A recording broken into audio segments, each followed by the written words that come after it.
di rumah. Menurut Farah, kejadian itu berlaku beberapa tahun lalu ketika dia masih bersekolah.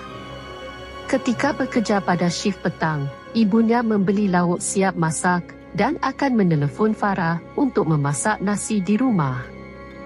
Namun belum sempat melaksanakan arahan ibunya, Farah tertidur. Namun selepas bangun dari tidur, dia mendapati ibunya berada di ruang tamu.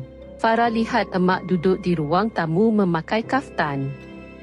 Farah rasa lain macam, tetapi Farah tetap tegur emak bila dia sampai.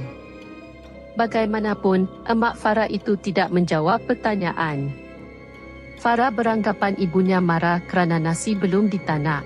Farah terus ke dapur untuk mencuci beras. Emak Farah berdiri sebelahnya ketika di dapur. Semasa mencuci beras dan letakkan periuk ke dalam rice cooker, tetapi emaknya pandang Farah dengan renungan yang tajam seolah-olah Farah tidak pandai memasak nasi. Emaknya hanya pandang sahaja tetapi diam. Selepas babak di dapur, Farah turut bertanya kepada emaknya, "Emak beli lauk apa, nak panaskan tak?" Tapi emaknya asyik kata tak mengapa. Tidak lama selepas itu, Farah menerima panggilan telefon. Panggilan telefon itu daripada emaknya. Farah terus hairan tetapi Farah cuba jawab panggilan telefon emaknya.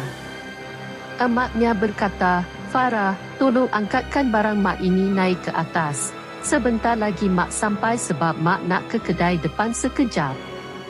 Farah tiba-tiba terfikir sesuatu dan lihat ke arah ruang tamu. Emaknya itu sedang berdiri menghadap ke arah tingkap. Farah dalam keadaan menggeletar ketakutan terus bertindak keluar dari rumahnya. Bagaimanapun ketika membuka pintu, emaknya yang berada di dalam rumah itu sempat bertanya dia hendak ke mana. Farah terpaksa berbohong bahawa dia ingin ke kedai. Farah mengambil keputusan berada di luar rumah sehingga emaknya pulang. Namun dalam masa sama, Farah tetap menghendap ruang tamu rumah melalui tingkap. Ketika itu Farah dapat melihat sosok makhluk itu sedang berdiri kaku. Selepas beberapa minit, makhluk itu menoleh ke arah Farah di luar tingkap dan berkata, "Dah tahu ke?"